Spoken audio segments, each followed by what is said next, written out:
Kenapa saya kasih foto Anda telanjang? Karena Anda ternyata hanya retorika belaka.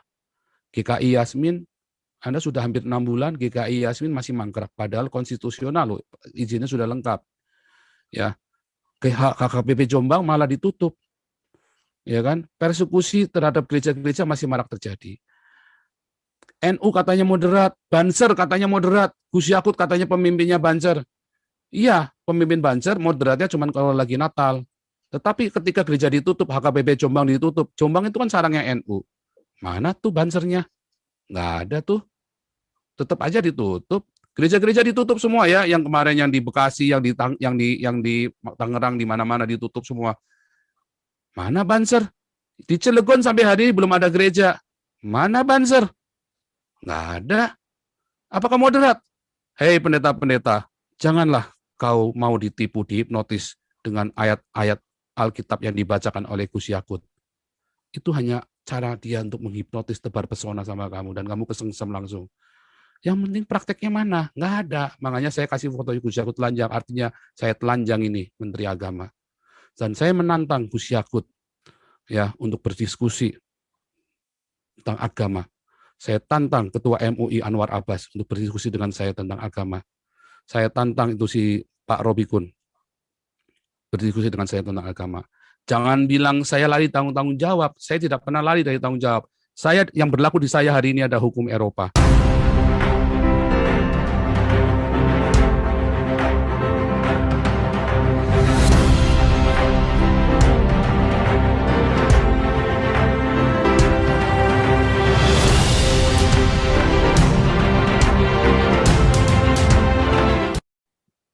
Apa tadi ya? Tema dengan Pak Wartawan. Ya, oke. Mas Andi, silakan Mas Andi. Dinyalakan mikrofonnya sama videonya. Yang lain saya mute ya langsung ya. Silakan Mas Andi. Tadi ya, mana? Ya, terima saya kasih matikan. Pak Paul. Sebentar, ini saya mute dulu. Berarti Mas Andi ikut ke mute ini. Sebentar, Oke, siap. saya mute dulu supaya tidak ada suara-suara gemericik air. Mas Andi. Oh, hilang. Mas Andi, kontributor. Ya, ya, Mas Andi, silakan. Sebelumnya terima kasih Pak Paul sudah diberikan waktu hari ini kita bisa ketemu secara virtual dan ada beberapa poin yang ingin saya tanyakan ke Pak Paul. Mudah-mudahan sehat-sehat hari ini. Haleluya. Baik Pak Paul, terkait nih dengan situasi di tanah air ya di Indonesia, semua orang juga udah tahu. Terlebih Pak Paul juga sudah sangat paling mengetahui. Yang pertama adalah tentang pada saat Pak Paul ini membuat konten di YouTube, apakah memang secara sadar Pak Paul membuat konten tersebut, di mana ini memicu kontroversi di tanah air. Nah, menurut Pak Paul ini mungkin bisa memberikan penjelasan kepada. Oh iya, konten-konten di YouTube itu kan ada 500 video ya. Saya sebenarnya aktif bukan cuma sengaja membuat konten di YouTube, tapi juga di Facebook.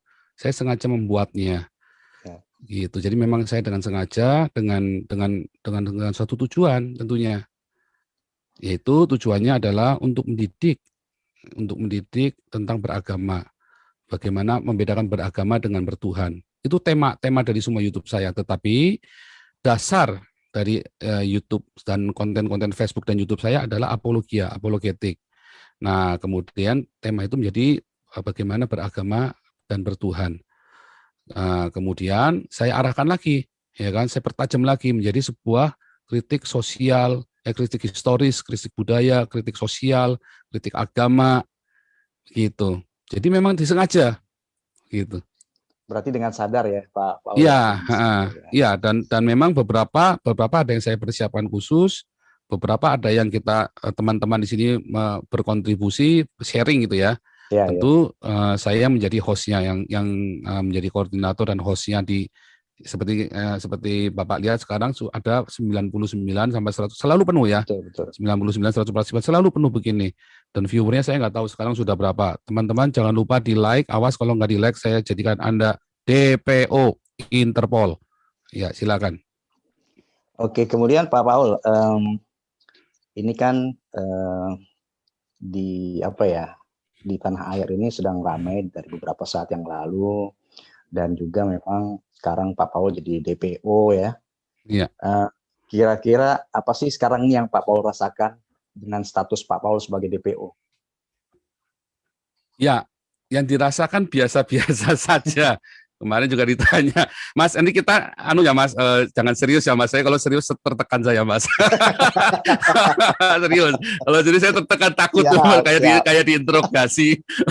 Jadi saya tak bikin rileks gitu. Nanti bukan saya menghina panjenengan, tapi maksud saya supaya rileks. Jadi teman-teman bisa ini. Ya, jadi memang rasanya biasa-biasa aja karena kan memang kita dengan sengaja membuatnya dan kita rapikan beberapa, dan seperti Mas tahu saya kan juga pernah kuliah marketing, tinggal hampir tesis selesai ya kan, itu sudah viralkan juga kan, kalian semua kan sudah nyelidikin semua masa lalu saya kan. Nah, jadi dan saya dan itu semua saya terapkan semua ilmu-ilmu itu di dalam di dalam YouTube saya. Sehingga memang itu kita rapikan kan semua dengan sebuah tujuan tentunya. Ngomong-ngomong nih Pak Paul, saat ini kalau saya boleh tanya, mohon maaf, tapi pasti mungkin nggak akan dijawab juga sih, karena kemarin waktu saya nonton hasil interview dengan Jawa Pos juga, iya. tentang posisi apakah di Jerman atau lebih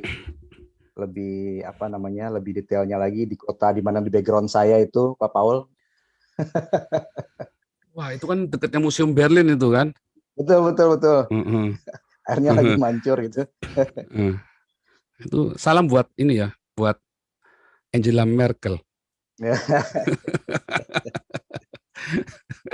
Itu kan kantornya di belakang situ, dekat-dekat situ toh.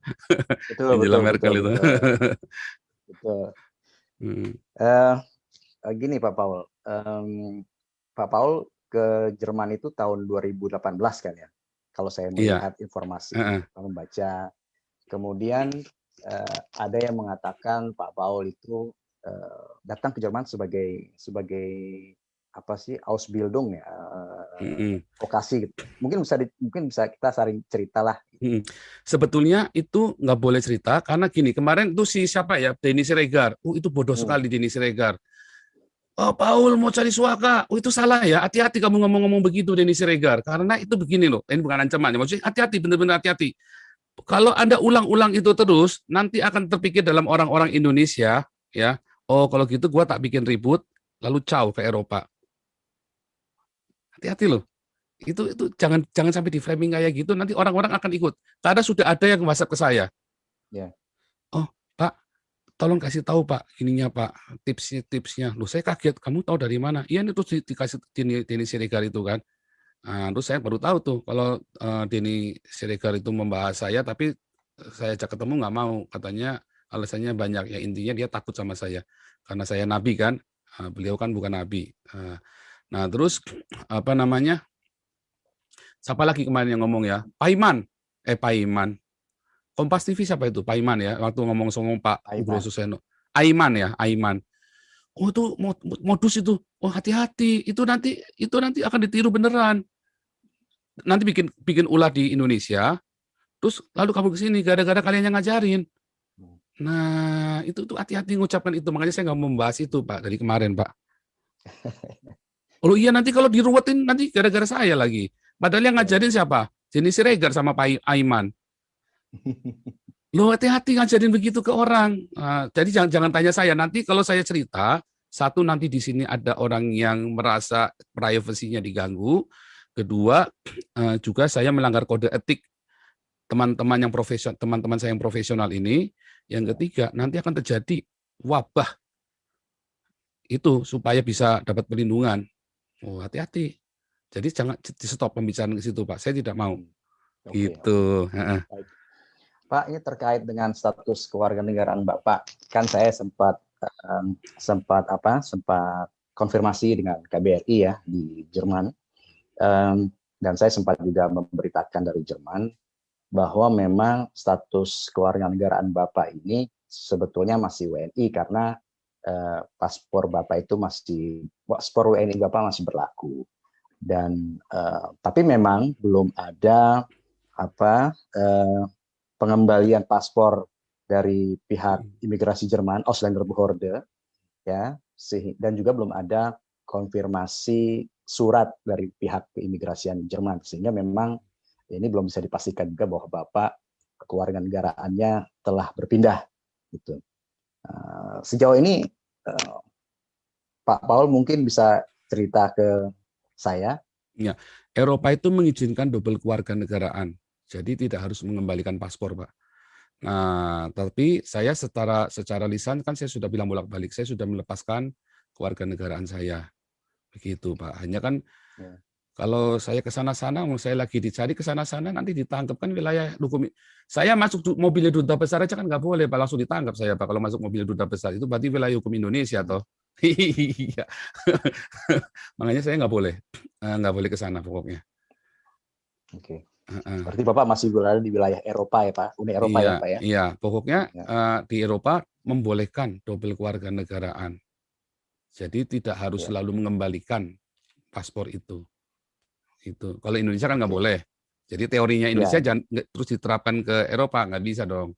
Oh, harus balikin paspor. Kalau di Indonesia memang setahu saya ini ya, warga negara Indonesia masih boleh, anak yang lahir di Jerman, kalau kita bicara Jerman, sampai dengan usia 18 tahun, masih boleh nanti setelah memilih. 23 tahun memilih. Ya, tapi kan tetap harus memilih. Betul. Kewarganegaraan baru otomatis membatalkan kewarganegaraan yang lama kalau di Indonesia, toh. Betul. Nah itu, saya pakai hukum itu saja. Iya. Terus Pak, Bapak ini kan sering istilahnya khotbah ya Pak di YouTube di kanal ini. Kemudian Bapak juga sebagai pastor disebutnya. Bisa sharing informasi Kak, Pak? Apakah memang Bapak ada background agama sebelumnya, teologi, belajar di mana saat masih sekolah dulu? Ya, saya tahun 99 ditahbiskan menjadi hamba Tuhan di sebuah gereja. Saya tidak akan sebutkan ya, dan mohon tidak disebutkan namanya di tempat publik karena saya sudah janji untuk tidak menyebutkannya. Kemudian saya sempat tinggalkan Tuhan dari 3 tahun ya, antara 2009, 2012 atau 2010, 2013. Cuman yang saya ingat 2013 itu saya berjumpa dengan Tuhan Yesus secara spiritual ya. Dan kemudian saya sudah keluar dari sinode saya yang lama. Saya mengundurkan diri waktu itu karena saya sombong, saya begitu arogan dan begitu pahitnya saya. Kekecewaan yang ya karena orang sombong kan mudah kecewa, Pak, ya kan. Jadi itu kesalahan saya intinya, kesalahan saya sendiri, kesombongan saya sehingga saya jatuh di dalam dosa dan saya banyak melakukan kejahatan, melakukan banyak sekali kerugian terhadap orang lain. Dan 2013 saya mulai berjumpa dengan Tuhan Yesus dan saya memulai pertobatan saya yang baru 2015 akhir ya. Pokoknya saya lupa ya, saya bergabung dengan sinode saya yang baru. Itu saya lupa ya antara itu. Dan saya ditahbiskan menjadi ini juga menjadi hamba Tuhan juga ya. Kalau kita bilangnya pastor ya. Kalau di tempat kami pastor bukan pendeta, Pak. Karena nggak alkitabiah kalau pendeta, kalau pastor itu kan gembala. Nah, saya jadi sudah ada background. Teologi, saya sekolah teologi, sekarang saya sedang menyelesaikan doktoral saya. Teologi juga. Master teologi sudah selesai, dan saya sedang selesaikan doktoral teologi saya. Di tempat yang dirahasiakan. Tertawa jahat. Tolong dikutip tertawa jahatnya, Pak. Iya. Bisa aja nih Pak Paul. Itu tertawa jahat lagi jadi ikon, Pak. Tersenyum jahat sama tertawa jahat. Iya, hadapi kehidupan itu kita tersenyum jahat. Maksudnya kita itu tersenyum walaupun getir kita tersenyum. Nah, kita tertawa jahat itu mentertawakan diri sendiri. Kan harusnya begitu toh. Semua dianggap serius ya pertumpahan darah terus, Pak. Nah, itulah Indonesia. Karena kurang bercanda, Pak. Orang Indonesia itu kurang guyon, Pak. Iya, oke, silakan, Pak. Bapak sejauh ini ada komunikasi nggak Pak dengan KBRI atau KJRI? Enggak, Pak. Sebelum-sebelumnya Pak, saat masih Nggak baru pernah. datang, Nggak pernah. nggak ada ya?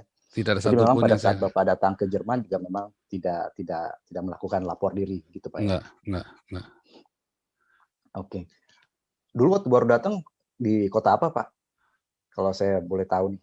Ya pokoknya dirahasiakan semuanya. Pokoknya mengenai lokasi dirahasiakan karena nanti saya nyalain itu sudah di ini Pak, sudah teman-teman dari ini sudah ngomong jangan supaya masuknya ke topik yang lain, yang inti saja yang jadi masalah. Kalau masalah lokasi itu nanti biar teman-teman di Polri yang bertugas, tapi mereka sudah pinter Pak, mereka sudah tahu saya di mana kok Pak. Mereka sudah tahu kan kerasa twing ya, kan ya kan radar melacak radar kan Pak. Nah, sudah berasa mereka tahu. Baik Pak. Pak Paul, ini apa ya, terkait dengan kontroversi beberapa hari yang lalu yang muncul akibat dari YouTube Bapak itu yang dianggap menyakitkan baik itu umat Islam, Muslim maupun juga umat Kristen sendiri Pak di Indonesia. Nah, Bapak dibully lah. Gitu. Nah, mungkin Bapak ingin ada pembelaan atau apa yang ingin Bapak sampaikan? Satu, saya tidak merasa dibully sih Pak, karena saya sudah berdamai dengan diri sendiri, kecuali masalah gendut itu tadi. Saya memang stres Pak. Selama di Eropa, berat badan saya, kemarin saya sudah 6 pack, waktu di Indonesia sampai sini saya 1 pack lagi. Jadi saya cukup terganggu dengan kata gendut memang. Makanya tadi saya kemarin sempat ngucap, saking ininya kan, wah ini orang kok, itu. Nah, tapi yang lain-lain saya sudah berdamai dengan diri sendiri sehingga saya tidak merasa dibully, biasa saja. Nah, kalau ada yang merasa disakiti, kalau orang Kristen merasa saya menyakiti mereka, saya sebagai hamba Tuhan, saya berkata kepada Anda, bertobatlah, berarti imanmu masih lemah. Tapi sama kepada orang-orang Muslim yang merasa saya sakiti, bertobatlah, berarti agamamu tinggi ilmunya, tetapi pemahamanmu tentang Tuhan masih cacat sekali. Gitu, Pak. Berarti memang pada dasarnya agama itu baik tuh Pak ya. Hanya ada oknum-oknum ya Pak kalau bisa dibilang. Agama itu tidak baik Pak. Yang baik hanya Tuhan. Ya. Agama itu yang buat manusia dengan semua ritual, aturan-aturannya. Akhirnya yang satu bilang begini, satu bilang begitu. Akhirnya apa? Yang satu merasa benar, yang lain benar. Benar ketemu benar. Lalu nggak mungkin dong harus ada yang salah. Nggak mau, nggak bisa. Pokoknya bukan, jangan saya. Kalau ada salah pun jangan saya, kamu. Yang lain bilang sama Pak. Akhirnya gimana? Yuk kita kelahi aja yuk. Kan begitu kan. Tetapi kalau kita bertuhan, aku benar, kamu salah. Kita ini goblok semua. Kita ini salah semua. Yang benar cuma Tuhan. Ingat Kain dan Habil, kenapa bunuh-bunuhan? Karena ibadah loh Pak. Iya itu Pak. Jadi tidak ada agama yang baik cuma Tuhan. Agama itu menyandera Indonesia sehingga Indonesia selalu miskin dan tertinggal. Pak, ini dengan status Bapak DPO ini oleh Polri,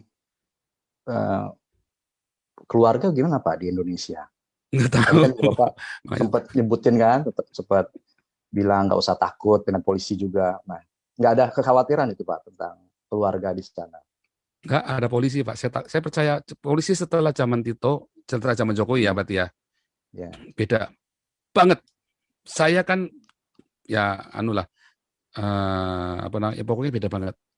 Saya kan juga ngamatin dari sini Pak. Beda banget. Ya ada oknum yang brengsek selalu di mana, di sini juga ada Pak yang brengsek Pak. Sama saja. Cuman maksudnya jauh beda dibanding dengan sebelumnya. Jadi kalau ada polisi datang itu dulu kita takut, sekarang ya nggak terlalu takut. Cuman kan setelah kita tahu ada kasus ini, saya ngerti. Tadinya saya berpikir ini mau nyandra keluarga saya atau gimana. Tapi tiba-tiba saya dapat wahyu, ting ting ting ting ting, wahyu gitu kan, ting ting ting ting ting. Oh enggak, justru mereka mau jaga keluarga kamu dari ormas-ormas yang kurang ajar ini, dari orang-orang beragama ini. Nah, jadi saya makanya saya bilang tenang, polisi datang itu cuman mau ngawasin kalian, begitu ada gerakan mereka akan langsung merapat ke tempat kalian. Itu, Tapi Pak. memang nggak ada komunikasi ya Pak dengan keluarga sama sekali ya Pak?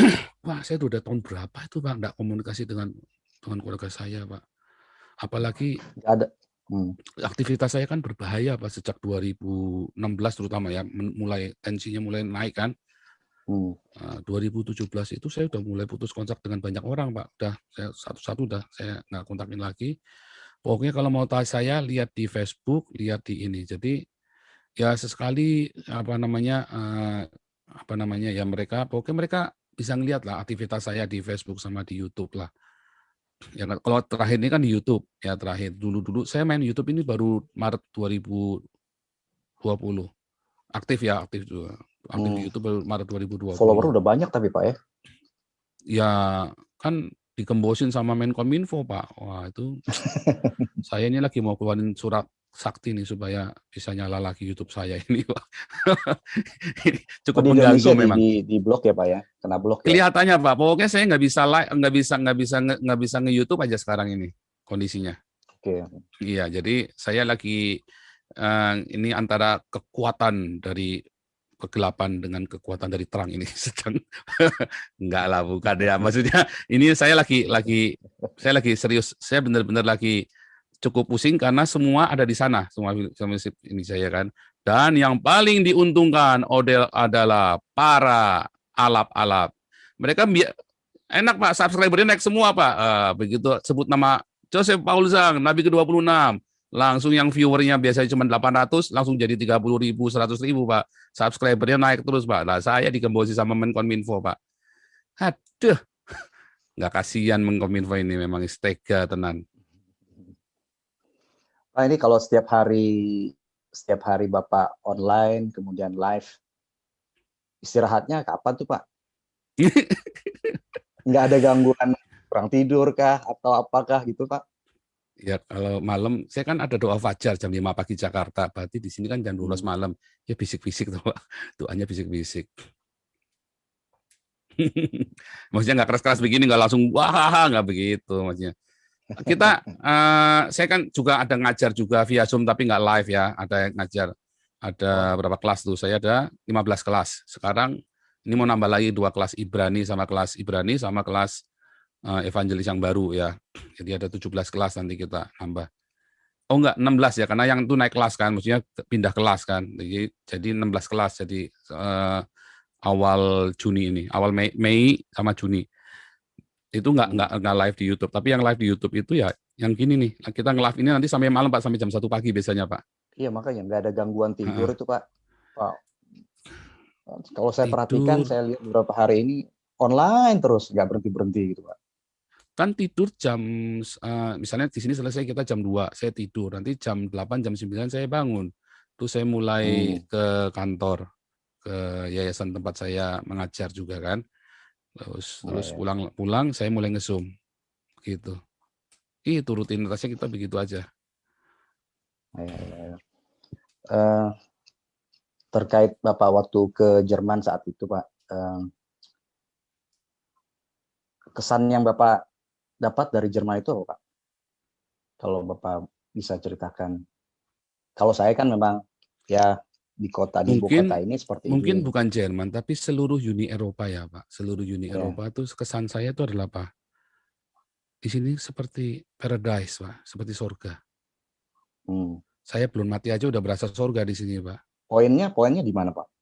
Ya di sini kita orang-orang kita ada kebebasan beragama.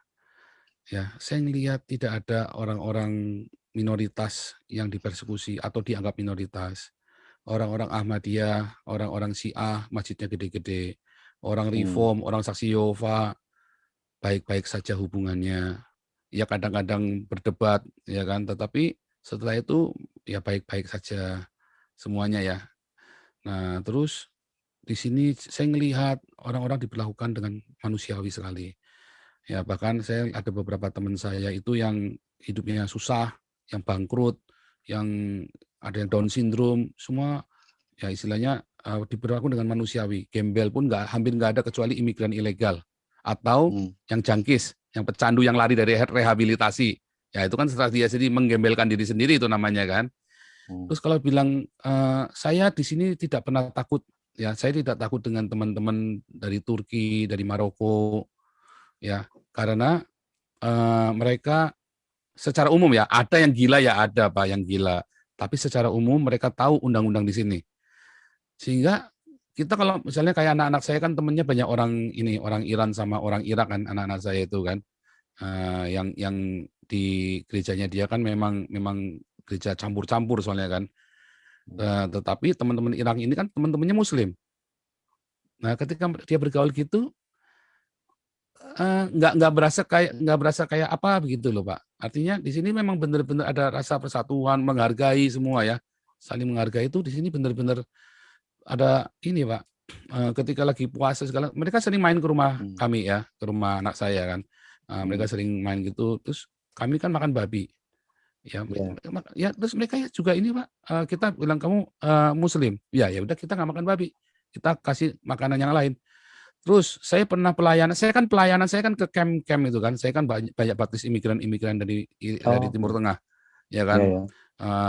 Ada saya dengan beberapa teman, kita udah baptis ratusan Pak orang-orang imigran Muslim ini Pak. Saya pernah suatu ketika saya main ke camp mereka, coba Bapak bayangin ya, orang ada satu dari keluarga dari RRC, dari Cina komunis, dan saya tahu dia bukan beragama Islam, bukan Uighur ya, tapi dari dia ini, dan itu sudah saya baptis juga. Terus dia satu camp dengan orang Irak Pak, orang Syria yang beragama Muslim, maka mereka share lemari es Pak, yang satu makan babi, yang satu enggak, dan mereka bisa rukun Pak. Pertamanya rese Pak, tapi terus di sini tiba-tiba mereka loh, tadi katanya ribut. Kemarin kan dulu saya pernah cerita, ini ribut terus. Tapi loh, sekarang mereka rukun, bisa baik-baik. Apa rahasianya? Ya nggak tahu. Tiba-tiba kita jadi baik saja sekarang berteman. Loh, hebat sekali saya bilang. Itulah persatu. Jadi, terus di sini kalau apa-apa kita bebas menyatakan pendapat. Kalau di Indonesia saya baru teriak dikit, ya kan teman-teman tuh semua dari orang-orang mayoritas begitu teriak-teriak nggak karu-karuan, ya kita cuma mingkem diem aja. Saya baru teriak dikit udah langsung biadab, ke barat, tangkap, bunuh, penjarakan. Wah semua 190 negara pun sampai heboh Pak gara-gara saya. Padahal saya cuma ngomong apa sih kemarin ya kan? Ya kan? Tapi 190 negara heboh semua gara-gara saya. Kan lucu kan? Nah, sementara Yaya Waloni, Irena Handono, Moko Kintani, Christian, Stephen Indra, Bangun Samudra, ya kan? Ustadz Kaimana dan yang lain, terus ya Mualaf Center itu ya, grupnya Mualaf Center. Wah ngomongnya mas tengah mati gila-gilaan, Habib Rizik. Pemerintah tenang-tenang aja, anyam-anyam aja, gitu kan. Nah, terus di sini Pak, orang-orang saya ngelihat ada keadilan sosial yang begitu hebat Pak. Di sini pokoknya Pancasila banget Pak. Saya bilang kalau mau cari Pancasila datanglah ke Eropa. Karena di Indonesia sudah tidak ada Pancasila lagi. Gitu Pak ya. Iya. Pak, terkait dengan kalau ini kan di Indonesia memang masih ada gap-gap ya. Gap, ada minoritas, ada mayoritas, kemudian ada ya boleh dibilang masih ada sedikit orang-orang yang saya nggak tahu persis sedikitkah atau banyak yang masih nyebut ya Cina lah, mohon maaf ya Pak ya. Kemudian ada juga orang menyebut Arab lah gitu kan. Sementara kan memang ini menurut pandangan saya, mungkin juga saya salah, bahwa kan di Indonesia memang kita beragam ya, seharusnya memang jadi satu kesatuan yang beragam itu, ya kan Pak. Nah, Bapak sebagai pastor ya, mungkin punya pandangan yang tadi Bapak bilang tidak ada Pancasila di Indonesia, padahal justru dengan Pancasila itu bisa mempersatukan seluruh elemen bangsa Indonesia yang ada. Tapi kenyataannya menurut Bapak tidak seperti itu. Maksud Bapak sekarang ini Indonesia ini sudah bersatu begitu? Indonesia bersatu ya, tapi secara prakteknya, secara kenyataan itu masih ada gontok-gontokan lah. Nah, gini. Jadi bukan masih ada, Pak. Indonesia itu juga bukan bersatu. Indonesia itu dipaksa jadi satu. Kalau bersatu kan dengan sukarela atau kata bersatu aktif ya kan. Tapi dipaksa untuk bersatu Kenapa? Oleh mayoritas. Selama kamu baik-baik, diam-diam, saya tutup gerejamu, kamu diam. Saya bakar gerejamu, kamu diam. Saya bom gerejamu, saya diam. Saya tangkepin pendeta-pendetamu. Saya tangkepin orang-orang yang kritik Kristen, yang menghujat Kristen, kamu diam. Ya, kita bersatu. Begitu ada Nabi ke-26, ke barat biadab, 190 negara kerahkan. Kan begitu, Pak. Apakah itu bersatu? Sebenarnya ada nggak yang seperti saya? Bapak coba lihat semua YouTube saya yang lain yang terakhir-terakhir. Mereka semua bersorak-sorai, Pak. Akhirnya ada yang teriak. Udah gue tunggu lama-lama seumur hidup kagak ada yang teriak. Akhirnya ada yang teriak juga. Ya kan? Biarpun saya disalib juga kan. Entah nasib saya nanti bulan depan kayak apa kan saya juga nggak tahu kan. Yang penting saya sudah teriak, Pak. Coba saya teriaknya di Indonesia. Baru nulis kayak Apolinaris Darmawan, udah masuk penjara. Baru nulis tuh, Pak. Baru nulis tuh, apalagi teriaknya kayak saya. Toanya udah ngelebihin toanya masjid se-Indonesia. Ya kan, kerasnya kan. Wah, tapi kalau saya di Eropa, saya tadi cek bolak-balik nggak ada Intel di depan, Pak. Aman-aman aja, nggak ada FUI di depan. Saya sekarang masih ngesup sama Bapak lagi, ya kan. Masih enak-enakan begini, kita rukun-rukun aja. Bapak sama saya di sini bisa rukun ya, Pak. Kalau di Indonesia belum tentu bisa rukun loh, Pak. Di sini kita bisa rukun, heran saya. Saya dengan siapa saja di sini bisa rukun semua, Pak. Heran, Pak. Ya. Karena nggak tahu kenapa, karena ada kebebasan berpikir, kebebasan berbicara. Yang tidak boleh di sini adalah membunuh dan mengancam orang seperti kemarin yang di TV One Pak Nasrullah apa siapa. Kalau si Pak itu Nabi ke-26 ada di sini, gua cungkil itu matanya. Ah, di sini nggak boleh tuh Pak ngomong begitu tuh Pak. Ya kan, terus ada yang bilang si siapa itu novel, siapa itu yang FPI itu yang 212. Paul itu kalau di dalam Islam harus dibunuh. Nah, di sini nggak boleh tuh Pak. Itu hate speech di sini tuh. Kalau saya hate speech nggak? Enggak. Lalu kalau ditanya hate speech-nya saya di mana? Nggak ada. Yang membuat hate speech, oh tapi kan terjadi kebencian.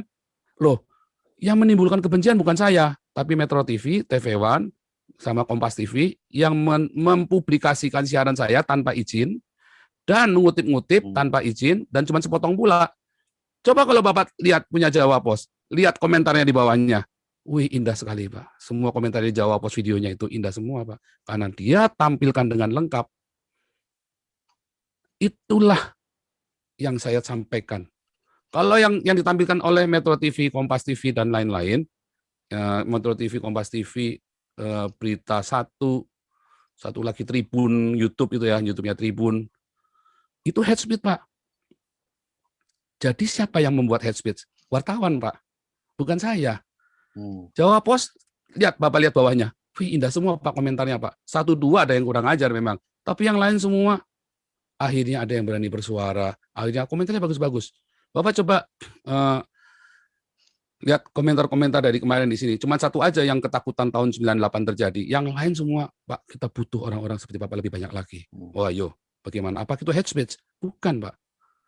Tetapi wartawan yang membuat jadi hate speech. Jadi kalau nanti Indonesia terjadi kerusuhan, itu bukan karena Nabi ke-26, tetapi karena wartawan. Kalau sampai ada kerusuhan gara-gara omongan saya kemarin. Karena kalau wartawan tidak memviralkan, atau wartawan mengutipnya seperti Jawa Pos, saya jamin, ketokan kepala saya, Pak, nggak akan ada kerusuhan. Justru akan bersatu, Pak. Wah, sadar, wah ternyata selama ini minoritas tidak pernah dikasih suara. Baru ada yang ngasih suara nih, sekarang nih si Nabi ke-26. Kan begitu, Pak. Ya, makanya Pak, kemarin kita email-emailan, iya. Saya pengen langsung nih melalui Zoom dengan Bapak. Tapi ya seperti yang sudah saya sampaikan di email sebelumnya, ya, saya koordinasi dengan redaksi, sayangnya belum bisa disiarkan secara live. Tapi artinya ini semua apa yang kita bicarakan hari ini akan saya sampaikan semua ke redaksi dan saya rekam di sini. Itu sesuai dengan izin yang sudah Bapak sampaikan ke saya per email, Pak. Pak Paul, ini terkait ancaman-ancaman. Saya kan juga baca di YouTube-nya Bapak ada ancaman-ancaman. Sejauh mana sih Pak ancaman itu menurut mengganggu pikiran Bapak nggak, mengganggu keluarga misalnya? Tentunya ini mungkin saya salah, mohon maaf. Pasti kan ada rasa khawatir atau apa. Dan kemudian apakah memang pihak keamanan Jerman juga merespon hal ini untuk melindungi Bapak? Kalau saya, apa yang saya bicarakan di sini, apa yang saya katakan dilindungi oleh Undang-Undang Uni Eropa, bahkan International Human Rights, Pak. Jadi saya sendiri aman dan keluarga saya kan ada Polri, Pak. Keluarga saya juga aman, Pak. Kan saya sudah bilang setelah zaman Pak Tito, Pak Jokowi ini dan jauh banget. Oh ya, saya mau klarifikasi dulu Pak sebelum Bapak tanya nih. Saya mau klarifikasi ya Pak. Satu ya, itu siapa itu kemarin yang ngomong itu si MUI ya. Si ketua MUI ya Anwar Abbas ya Pak Anwar Abbas itu. Dia ngomong bahwa si ini Joseph Paulusa mengatakan Kapolrinya Kristen sehingga tidak mungkin ditangkap. Itu fitnah Pak. Itu fitnah terhadap saya Pak. Karena saya tidak pernah ngomong seperti itu. Di video saya hari Minggu kemarin yang judulnya Siapakah Aku? Ya, judul hari Minggu kemarin. Minggu kemarin yang judulnya Siapakah Aku? Saya tidak pernah sekalipun ngomong seperti itu. Ya, yang saya bilang adalah wah, ini Kapolrinya soalnya Kristen. Dan di video-video di hari-hari selanjutnya saya bilang, ini Kristen justru mengerikan saya. Itu yang membuat saya takut. Karena kalau Bapak lihat ya, orang-orang Kristen yang berdedikasi itu mengerikan loh Pak. Dia tidak pandang sesama Kristen begitu, wah sama-sama Kristen, kamu dianggap melanggar hukum. Oh dikejar benar Pak. Tekadnya malah berdobel-dobel Pak. Itu yang membuat saya ngeri. Saya tidak tahu seberapa cerobohnya saya. Ya toh? Sekarang saya masih bisa nge-zoom begini. Tapi kan saya nggak tahu seberapa cerobohnya saya dan seberapa cerdiknya tim ini, Pak. Mereka sudah tahu kok saya ada di mana kok sekarang ini. Sekarang ini apalagi sudah tahulah itu mereka sekolahnya juga tinggi, Pak. Ya kan? Juga mereka pengalamannya juga dan mereka rame-rame begitu. Nggak mungkin lah nggak tahu saya di mana. Mereka hanya mencari bukti dan kepastian supaya tidak melanggar hukum Uni Eropa. Yang sekarang mereka butuhkan adalah pelindungan hukum, mereka bertindak di sini. Dan itu makanya saya tidak boleh ngomong salah Pak di sini Pak. Itu. Terus kedua saya mau komplain. Katanya saya menantang Polri. Oh saya tidak pernah menantang Polri. Saya menantang umat Islam yang bisa melaporkan saya. Kenapa? Saya sudah diancam bolak-balik Pak. Dari 2015, 2016, 2017, saya diancam bolak-balik orang mau dibunuh sama orang Islam Pak. Mereka ngomong lebih kejam dari saya cuma ngatain sedikit saja, bunuh halal, saya print semua Pak, itu perkataan-perkataan saya print semua diancam. Bahkan Haikal Hasan sudah nyampe ke rumah saya, 2018. Kan dia ngaku sendiri kan, dulu saya ngomong di sini, teman-teman nggak ada yang percaya. Sekarang Anda lihat sendiri, Haikal Hasan yang ngakuin kan, 2018 sudah nyampe rumah saya. Nah, akhirnya saya bilang, kenapa nggak ada yang laporin ke polisi? Ya karena saya sudah di sini, nggak bisa dilaporin kan, makanya saya bilang, loh tiba-tiba bisa ada yang laporin PSI. Oh iya, karena dia punya akses. Kalau enggak, perkataan saya bukan hate speech, kecuali wartawan membuatnya jadi hate speech. Jadilah saya penistaan agama, tapi aslinya kan bukan. Aslinya saya adalah apologia dan suara kritik kenabian. Boleh nggak? Boleh. Karena saya tidak pernah membenci orang Islam. Saya selalu menghimbau, kasih makan orang Islam. Kasih makan mereka. Kalau gereja tidak kasih makan mereka, nanti mereka dikasih makan sama Habib Rizik. Mereka bikin ulah. Dihasut, Pak. Orang yang lapar akan mudah dihasut. Perut yang kenyang tidak mudah dihasut. Saya suruh teman-teman, ayo kasih makan. Saya di sini. Tinggalkan gereja yang pakai jam Rolex, tinggalkan gereja yang pakai mobil Alphard, yang pendetanya kaya-kaya, yang pendetanya hedonisme. Tinggalkan yang gereja-gereja yang tidak melakukan diakonia dan marturia. Pergilah ke gereja-gereja yang diakonia marturia dan bagikan makanan itu kepada semua orang tanpa bawa embel-embel atribut gereja. Setiap hari saya ngomong ini, tidak ada satu pun yang dikutip sama wartawan, Pak. Cuman jawab apa saja. Yang lain nggak ada yang ngutip. Kan gila, Pak. Itulah hate speech, Pak. Dan kemudian terjadilah yang seperti ini. Ya itulah terjadi, Pak. Nah, makanya kutiplah Indonesia ini belajarlah mendengar seperti Shrek. Ya, saya kasih gambarnya Shrek kan kemarin kan, kupingnya panjang. Dengar yang benar, baru ngomong belakangan. Orang beragama itu taunya dikit, ya, ngertinya apa taunya dikit, tapi merasa lebih tahu dari Tuhan. Iya kan? Loh, cuma tahu cuma sepotong. Dia nggak tahu apakah saya membenci orang Islam. Enggak, saya suruh kasih makan orang Islam. Saya kasih makan. Kenapa? Kalau nggak dikasih makan, mereka dikasih makan sama Habib Rizik, disuruh bikin aneh-aneh nanti, disuruh bikin khilafah segala macam. Nah, ketika saya mau kasih. Jadi saya tidak pernah menantang Polri. Saya menantang umat Islam yang bisa ngelaporin saya. Dan saya tidak melakukan penistaan agama dan tidak melakukan penghujatan. Kalau si Husin Alwi Syihab itu bisa melaporkan saya, justru ketahuan bahwa dialah kadrun yang sesungguhnya, dialah agen khilafah, antek khilafah, ya kan? Karena dia berusaha mengacaukan, dia sengaja, itu pancingan. Saya kan cuma kasih pancingan doang, kasih klik, kasih bait. Mereka makan umpannya kan, Sekarang kan kelihatan kebongkar semua. Mulai kelihatan tuh makan umpan saya. Terus kemudian teman-teman banyak memotong satu bagian saja tanpa investigasi. Sudah saya komplain tadi. Makanya saya minta hak jawab. Kemudian tadi ya, pers membuat kekacauan di Indonesia, bukan saya. Jadi yang melakukan kekacauan adalah pers, bukan saya. Kecuali Jawa Pos dan Detik. Mereka berimbang sekali. Mereka benar-benar tanya ke saya dulu, terus mereka juga ngambil dari Jawa Pos. Tetapi yang lain-lain, mereka lah yang harus dituntut sebagai head speech dan pembuat kekacauan karena mengutip hanya sebagian. Setelah seminggu baru ada baru nih TV One, baru hari ini TV One tadi ya, nanti baru tayang hari Senin jam 9 dengan TV One. Baru Bapak baru masuk. Itulah yang namanya head speech, Pak. Bukan saya, Pak, tapi kalian semua yang head speech. Kemudian tadi satu lagi,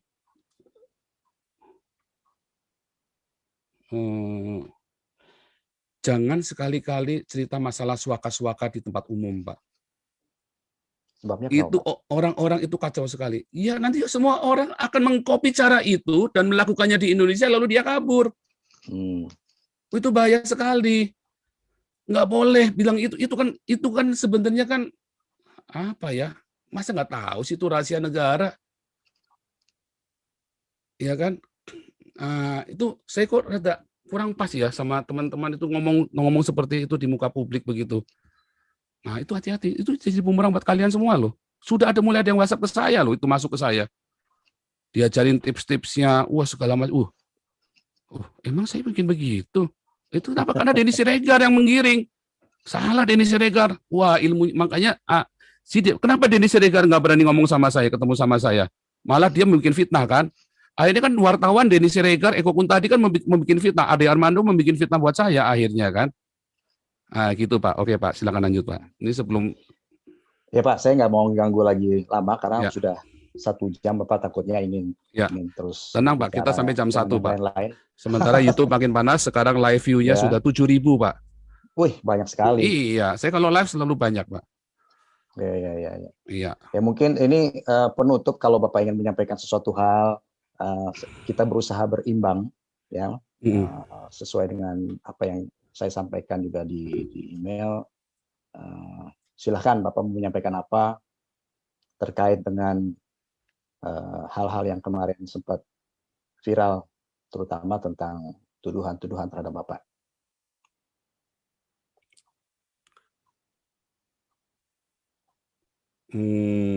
Jadi begini, Indonesia harusnya belajar mendengar, bukan dari tempat-tempat hoax. Belajar kalau apa-apa itu tanya ke orangnya. Saya setiap hari nge-zoom di sini, ya belajar tanya. Ketika ada orang yang aneh, yang berbeda dengan Anda, jangan langsung dibilang penistaan atau dimusuhi. Bukankah Bhinneka Tunggal Ika itu artinya kita biasa dengan berbeda-beda tetapi bisa satu. Tetapi kalau ini kan namanya Anda memaksa kita untuk tidak berbeda supaya bisa bersatu. Tangkaplah pesan dari suara kenabian saya. Tangkaplah pesan ini, suara kenabian ini. Tangkap. Mengapa saya berbicara dengan keras? Kalau saya nggak bicara dengan keras, siapa yang mau dengar? Lagi pula, siapa yang membuat saya, yang memberi saya 1 juta toa sekarang? Kan wartawan.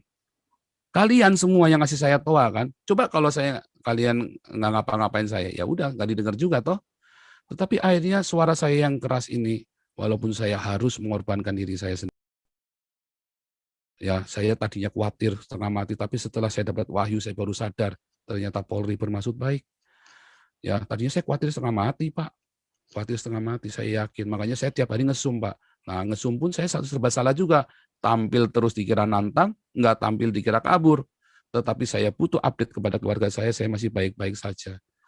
Nah, suara kenabian ini didengarkan, teman-teman. Hari ini semua, ya cintailah Indonesia. Sekarang saya nggak bisa pulang ke Indonesia. Bahkan keluarga saya meninggal pun saya nggak bisa pulang. Itu harga yang harus saya bayar. Saya tidak mungkin masyarakat Indonesia banyak yang bisa mengampuni saya dan menerima setelah mengerti pesan ini. Mungkin pemerintah bisa mengampuni secara hukum, tetapi tetap ada orang-orang yang pendek akal dan yang beragama, ilmunya tinggi, tapi pemahaman ketuhanannya rendah. Tetap ada, sehingga saya tidak bisa Itu harganya saya yang harus saya bayar. Kalau Anda bilang saya pengkhianat, komunis, saya sudah katakan berkali-kali ya bahwa keluarga saya dulu anti dengan Partai Komunis Cina. Kami lari ke Indonesia dulu, nenek moyang saya karena lari dari Partai Komunis Cina. Ayah saya pun berseberangan dengan PKI. Justru PKI itu berasal dari Islam-Islam yang saleh, toh santri-santri yang saleh, bukan dari pendeta-pendeta Kristen. Jadi saya kira itulah Pak yang harus dimengerti Indonesia, belajar berbineka yang benar. Tolong Gus Yakut, ya. Kenapa saya kasih foto Anda telanjang? Karena Anda ternyata hanya retorika belaka. GKI Yasmin, Anda sudah hampir 6 bulan, GKI Yasmin masih mangkrak. Padahal konstitusional loh, izinnya sudah lengkap. Ya, KKPP Jombang malah ditutup. Ya kan? Persekusi terhadap gereja-gereja masih marak terjadi. NU katanya moderat, Banser katanya moderat, Gus Yakut katanya pemimpinnya Banser. Iya, pemimpin Banser moderatnya cuma kalau lagi Natal. Tetapi ketika gereja ditutup, HKBP Jombang ditutup, Jombang itu kan sarangnya NU. Mana tuh Bansernya? Nggak ada tuh. Tetap aja ditutup. Gereja-gereja ditutup semua ya, yang kemarin yang di Bekasi, yang di Tangerang, di mana-mana ditutup semua. Mana Banser? Di Cilegon sampai hari ini belum ada gereja. Mana Banser? Nggak ada. Apakah moderat? Hei pendeta-pendeta, janganlah kau mau ditipu, dihipnotis dengan ayat-ayat Alkitab yang dibacakan oleh Gus Yakut. Itu hanya cara dia untuk menghipnotis, tebar pesona sama kamu, dan kamu kesengsem langsung. Yang penting prakteknya mana? Nggak ada. Makanya saya kasih foto Gus Yakut telanjang, artinya saya telanjang ini, Menteri Agama. Dan saya menantang Gus Yakut ya untuk berdiskusi tentang agama. Saya tantang Ketua MUI Anwar Abbas untuk berdiskusi dengan saya tentang agama. Saya tantang itu si Pak Robikun berdiskusi dengan saya tentang agama. Jangan bilang saya lari tanggung jawab. Saya tidak pernah lari dari tanggung jawab. Saya yang berlaku di saya hari ini ada hukum Eropa. Sehingga saya tidak pernah lari. Saya tidak pernah lari. Ya, polisi tahu persis saya tidak pernah lari dari tanggung jawab. Yang saya buat di sini adalah untuk seluruh dunia, bukan cuma untuk negara Indonesia saja. Makanya saya selalu memberi salam apa? Shalom Indonesia, Shalom Om Swastiastu, itu baru kemarin ya. Shalom Rahayu Indonesia, Eropa, yang ada di Amerika, di Afrika, semua yang berbahasa Indonesia. Emang cuma orang Indonesia doang yang bisa bahasa Indonesia? Tetapi kenapa yang bereaksi cuma yang ada di negara Indonesia? Karena ilmu agamanya tinggi, pemahaman Tuhannya cetek. Jadi saya menantang Anda, Pak Robikun, Pak Anwar Abbas, dan Pak Gus Yakut, debat tentang agama dengan saya. Jangan menghindar. Belajar, ajari. Indonesia sudah berdiri sejak tahun 70, sudah 70 tahun lebih, sejak tahun 1945. Tetapi para ulama